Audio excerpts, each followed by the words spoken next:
Estimado profesor Elvis Hernández y compañeros todos, tengo el gusto de presentarles 5 técnicas didácticas y 5 estrategias en esta presentación para la actividad número 1. Técnicas didácticas. Las técnicas didácticas son actividades del curso más complejas que requieren de una preparación previa, un ordenamiento, guión y juego de roles para poder realizar dichas actividades. Clase expositiva. ¿Qué es una clase expositiva?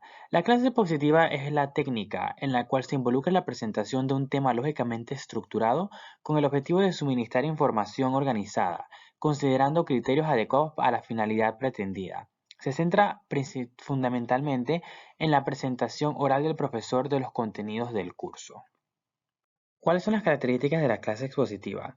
La clase expositiva tiene las siguientes características que corresponden a 3 objetivos. La primera es facilitar información relevante a los estudiantes favoreciendo diversos canales de entrada de la información. El segundo objetivo es promover la comprensión de conocimientos a través de generar nexos con otros aprendizajes o conceptos. Y el tercer objetivo es estimular la motivación y la activación cognitiva de los estudiantes a través de una actividad para explicitar los aprendizajes previos. La presentación debe llevar la siguiente estructura: la introducción, en la cual se presenta el tema a exponer; el desarrollo, que es en el cual el tema se explica; y finalmente el cierre, que es donde se concluye y se dan los toques finales para poder lograr que el objetivo se haya cumplido. ¿Cómo es posible que el docente haga esto? Antes de impartir la clase, el docente debe siempre seleccionar los objetivos y los contenidos. Debe preparar la exposición y debe decidir qué estrategias comunicativas va a utilizar para poder planificar la estructura de la clase. Durante la clase, el docente presenta y expone la información, explica con claridad los contenidos, mantiene la atención, ejecuta actividades, facilita la participación o utilización eficaz de preguntas y evalúa la comprensión de lo expuesto a través de consultas y de aspectos claves y relevantes a la exposición. Por otro lado, ¿qué hacen los estudiantes? Antes de impartir una clase, para que un estudiante obtenga éxito en dicha clase, es necesario que él repase los conocimientos, realizar actividades previas, preparar materiales de clase. Y durante la clase, entonces debe escuchar, preguntar y tomar apuntes o notas, responder y contrastar información. Debe generar ideas propias, realizar actividades que promuevan aprendizajes significativos. Finalmente, después de la clase, debe realizar actividades, completar información, organizar e integrar los conocimientos y hacer un estudio autónomo para poder que la información quede grabada en su cerebro. ¿Cómo puede el docente implementar esto en su aula de clases? Bueno, primero, para la preparación de la exposición, el docente delimita el tema y prepara un bosquejo de lo que va a organizarse en secuencia lógica. Luego, cuando él va a exponer el tema, debe tener una estructura de información presentada y el manejo debe ser comunicativo. Debe haber una introducción en la que debe despertar interés para poder que los estudiantes puedan involucrarse en la materia. Durante el desarrollo, él organiza las ideas a partir de una secuencia lógica. Durante este tiempo verifica la comprensión y se realizan las actividades y se utilizan los apoyos visuales. Y durante el momento del cierre, se resumen las ideas expuestas para poder consolidar la estructura conceptual y conectar conocimientos adquiridos con conocimientos previos. ¿Cuándo se debe utilizar esto? Bueno, se debe utilizar cuando debe haber aprendizaje de conceptualizaciones.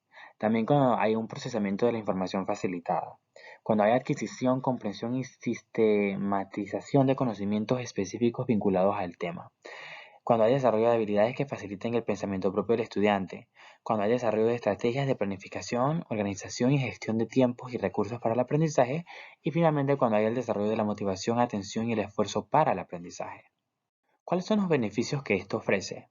Bueno, primeramente se ahorra el tiempo y los medios. Hay presencia del docente. Se pueden atender a grupos numerosos.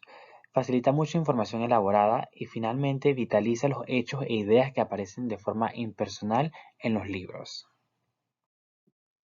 Por otro lado, tenemos otra estrategia que es la salida a terreno o trabajos de campo. ¿Qué son? Las pasantías, visitas y prácticas en terreno permiten a los discentes llevar a cabo experiencias de observación y o aplicación como apoyo al desarrollo de los aprendizajes de una asignatura. ¿Qué características tienen las salidas a terreno o trabajo de campo? Son pertinentes y viables, ya que de esta manera aporta al desarrollo de los aprendizajes esperados. Y el aprendizaje es contextualizado, ya que se realizan actividades en escenarios reales o asociados al ámbito personal que permitan al estudiante aprender a través de la observación directa y o intervención en situaciones relacionadas con su futura profesión. ¿Qué características tienen la salida a terreno o trabajo de campo? Primeramente son relevancia práctica, ya que estas tareas deben permitir la aplicación de aprendizajes en el marco de una asignatura para una posterior teorización.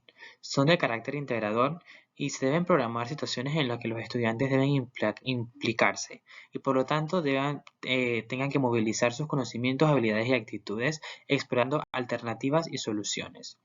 También es una práctica interpersonal y grupal. De esta manera, la organización en grupos de tamaño mediano o pequeño permiten que el aprendizaje se haga más eficaz, pero también puede ser de un carácter un poco más individual.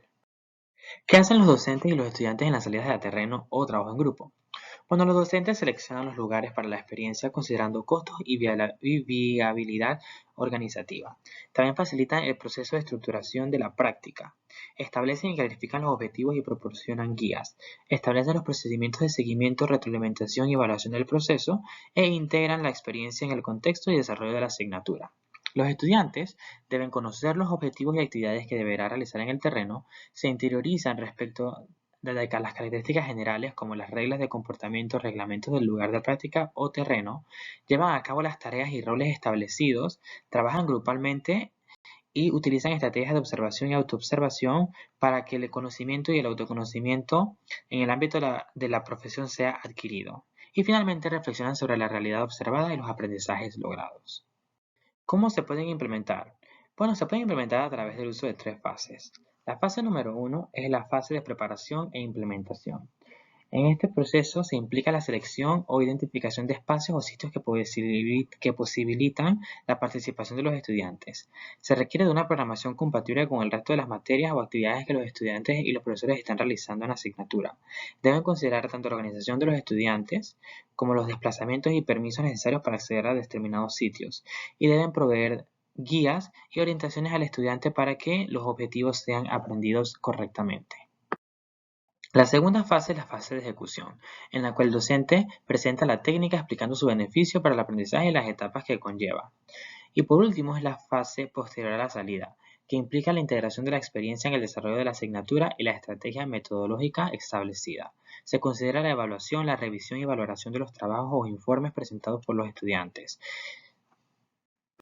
¿Cuándo debemos utilizarlo? Esta técnica se debe utilizar durante el proceso de enseñanza-aprendizaje, cuando la observación y recogida de información por parte del estudiante en un contexto real para la solución de un caso o problema o proyecto haya sido obtenida. Cuando la aplicación de algún procedimiento específico que implique un equipamiento específico haya sido realizada. La observación es un contexto real de un procedimiento o actividad profesional y la participación en una actividad de índole profesional para la integración de conocimientos, habilidades y actitudes. ¿Qué beneficios ofrece?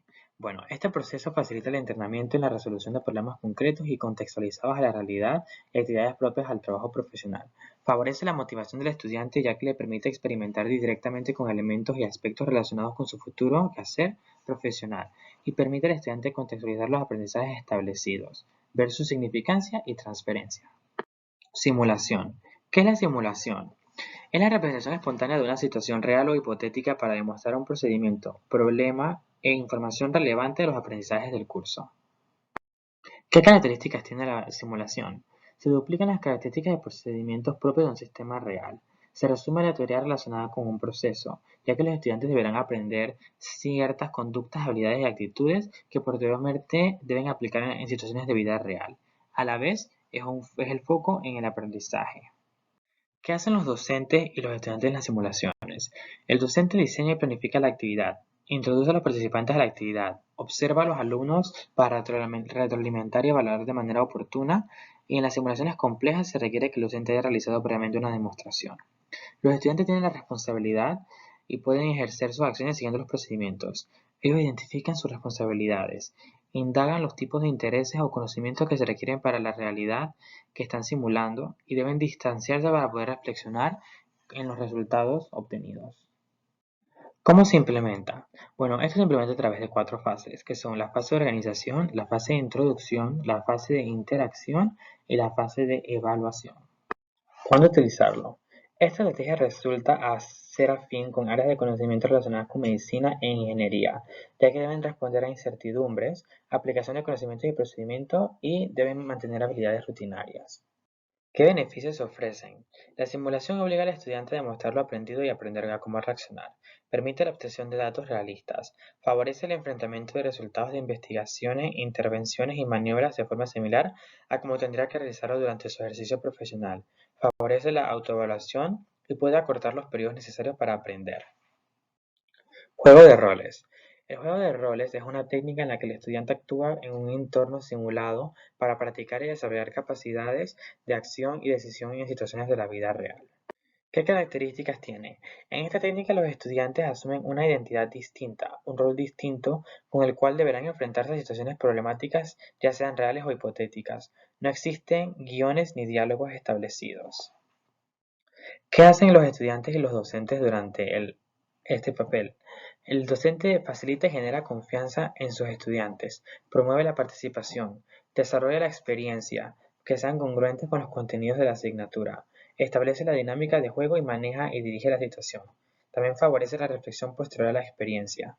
El estudiante experimenta el juego de rol, reaccionan a condiciones o variables emergentes y reflexionan y analizan la experiencia. ¿Cómo se implementa? A través de fases de preparación e implementación. Es la primera fase. En esta fase el docente prepara la representación, determina quiénes representarán los roles y quiénes participarán como observadores de la dramatización. Se analiza la forma de incorporar y movilizar aspectos relacionados con la moral ética profesional y las competencias genéricas. En la fase de ejecución, que es la segunda fase, se requiere que el docente conozca el procedimiento y los roles. Y en la fase posterior a la representación, todos los que participaron reflexionan sobre las experiencias, habilidades, actitudes y valores logrados. ¿Cuándo debemos utilizarlo? Esta estrategia resulta afín en áreas de conocimiento relacionadas con humanidades, ciencias sociales, negocios e ingeniería. Tradicionalmente fue utilizado en psicología clínica y social. Es muy útil para el aprendizaje de las actitudes tales como las experiencias subjetivas de carácter cognitivo afectivas y para habilidades de metacognición. ¿Qué beneficios ofrece? Es útil para discutir un tema de diferentes tipos de roles, permite que los estudiantes se acerquen a la realidad, amplían el campo de experiencia de los participantes y su habilidad para resolver los problemas, da a los estudiantes la posibilidad de aprender interactivamente, promueve el desarrollo de habilidades de interacción social y permite aprender y demostrar conocimientos aplicables a diferentes situaciones. Prácticas de laboratorio o taller. ¿Qué es? Es una técnica que involucra actividades prácticas variadas que favorecen el aprendizaje experiencial y la reflexión en las que generalmente participan grupos reducidos de estudiantes. ¿Qué características tiene? Se considera el desarrollo de las actividades controladas que requieren equipamiento, instrumentos y materiales para su utilización. En los casos que involucran equipamiento específico se contemplan protocolos y normas de uso. Permite la realización de experimentos para comprender fenómenos específicos y aplicar conocimientos adquiridos. Permite la aplicación de conocimientos que implican explorar y probar posibilidades de soluciones. Favorece la aplicación de técnicas y desarrollo de procedimientos. Favorece la reflexión y comprensión de fenómenos y situaciones cercanas a la realidad. ¿Qué hacen los docentes y los estudiantes en las prácticas de laboratorio? El docente debe explicar a los estudiantes las tareas implicadas en la actividad, verificar la comprensión de las tareas y recursos de apoyo, tales como guías, protocolos, normas. Definen claramente el producto esperado, seleccionan y gestionan el acceso de los estudiantes a los materiales y deben estar atentos durante la actividad de aula para entregar retroalimentación de manera grupal o individual y deben siempre estar atentos durante la actividad al uso y manipulación del equipamiento, instrumentos y materiales. Los estudiantes, por otro lado, deben preguntar si no se les ha quedado claro la actividad que se va a realizar. Deben realizar la actividad y respetar los tiempos otorgados. Deben colaborar con el desarrollo de las tareas y hacer buen uso del equipamiento. ¿Cómo se implementa? El docente presenta la actividad explicando su beneficio. Considerando que las actividades implican la manipulación de materiales, recursos y equipos, el docente debe incentivar el uso y cuidado de estos, así como el cuidado personal y de los integrantes en el transcurso de las actividades.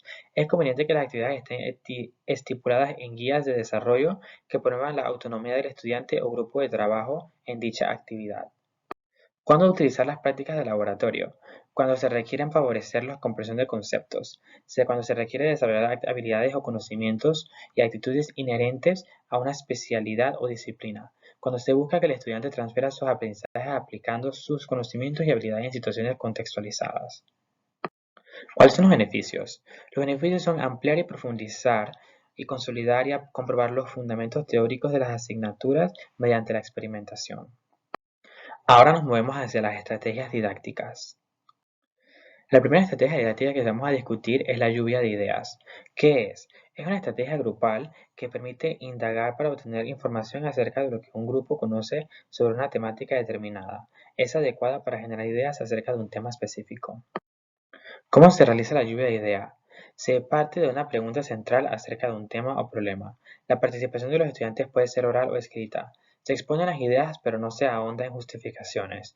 Todas las ideas expresadas son válidas. El tiempo para llevar a cabo esta estrategia es breve.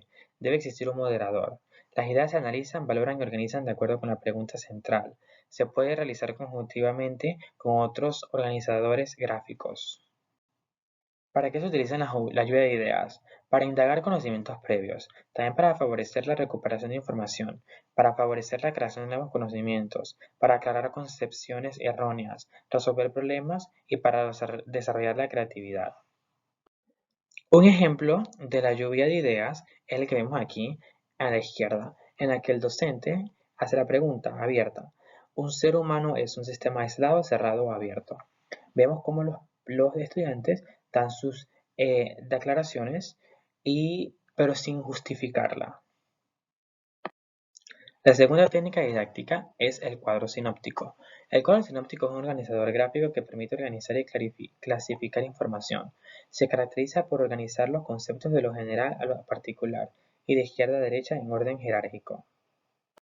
¿Cómo se realiza? Se identifican los conceptos generales o inclusivos. Se derivan los conceptos secundarios o subordinados. Se categorizan los conceptos estableciendo relaciones de jerarquía. Se utilizan llaves para señalizar las relaciones. ¿Para qué se utiliza? Para establecer relaciones entre conceptos, desarrollar la habilidad para clasificar y establecer jerarquías, organizar el pensamiento y facilitar la comprensión de un tema. Aquí vemos el ejemplo, este es el ejemplo general a la izquierda, en la que vemos que hay una idea general, luego ideas principales, luego ideas complementarias y luego detalles. Podemos, por ejemplo, verlo en la física, en cómo hay dos ramas que son clásica y moderna.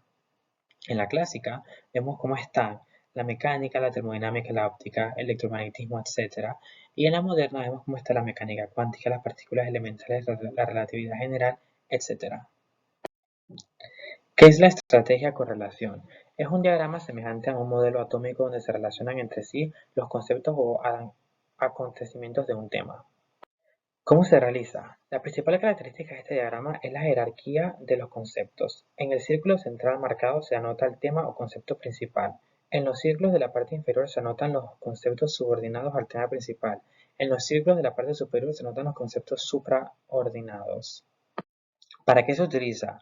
Para identificar conceptos o ideas claves de un texto, para interpretar y comprender la lectura realizada, para promover el pensamiento lógico, para establecer relaciones, para insertar nuevos conocimientos, para indagar conocimientos previos y para poder organizar el pensamiento. Aquí vemos dos ejemplos de este tipo de técnica didáctica. ¿Qué son los diagramas? Son representaciones esquemáticas que relacionan palabras o frases dentro de un proceso informativo que inducen al estudiante a organizar esta información, no solo en un documento, sino también mentalmente al identificar las ideas principales y subordinadas según un orden lógico. ¿Para qué se utiliza? Para organizar la información, para identificar detalles, para identificar ideas principales, para desarrollar la capacidad de análisis, y existen dos tipos de diagramas, el radial y el de árbol. ¿Cómo se realizan? Bueno, el radial se parte de un concepto o título, el cual se coloca en la parte central. Lo rodean frases o palabras claves que tengan relación con él. El de árbol no posee una estructura jerárquica. Hay un concepto inicial, que es la raíz del árbol, que corresponde al título del tema. El concepto inicial está relacionado con otros conceptos subordinados y cada concepto está unido a un solo y único predecesor. Hay un organizamiento de izquierda a derecha. Por ejemplo, aquí a la izquierda vemos el ejemplo de un diagrama radial y a la derecha vemos el ejemplo de un diagrama de árbol. ¿Qué es el mapa conceptual? El mapa conceptual es una representación gráfica de conceptos y sus relaciones. Los conceptos guardan entre sí un orden jerárquico y están unidos por líneas identificadas por palabras de enlace, que establecen la relación que hay entre ellas. Se caracteriza por partir de un concepto principal, de mayor grado de inclusión, del cual se derivan ramas que indican las relaciones entre los conceptos. ¿Cómo se realiza? El primer paso es leer y comprender el texto. Luego se localizan y se subrayan las ideas o palabras más importantes, es decir, las palabras claves. Se recomiendan 10 como máximo. Se determina la jerarquización de dichas palabras clave. Se identifica el concepto más general o inclusivo. Se establecen las relaciones que hay entre las palabras claves y es recomendable unir los conceptos con líneas que incluyan palabras. ¿Para qué se realizan los mapas conceptuales? Para establecer relaciones de subordinación e interrelación, para identificar conceptos o ideas claves de un texto, para interpretar, comprender e inferir la lectura realizada, para aclarar concepciones erróneas e indulgar en conocimientos previos, para identificar el grado de comprensión en torno a un tema, para organizar el pensamiento, para llevar a cabo un estudio eficaz y para visualizar la estructura de organización del pensamiento. Aquí vemos un ejemplo de cómo se realiza un mapa conceptual. Aquí vemos otro ejemplo de cómo es un mapa conceptual. Muchísimas gracias por su atención. Espero que hayan disfrutado de esta presentación. Saludos.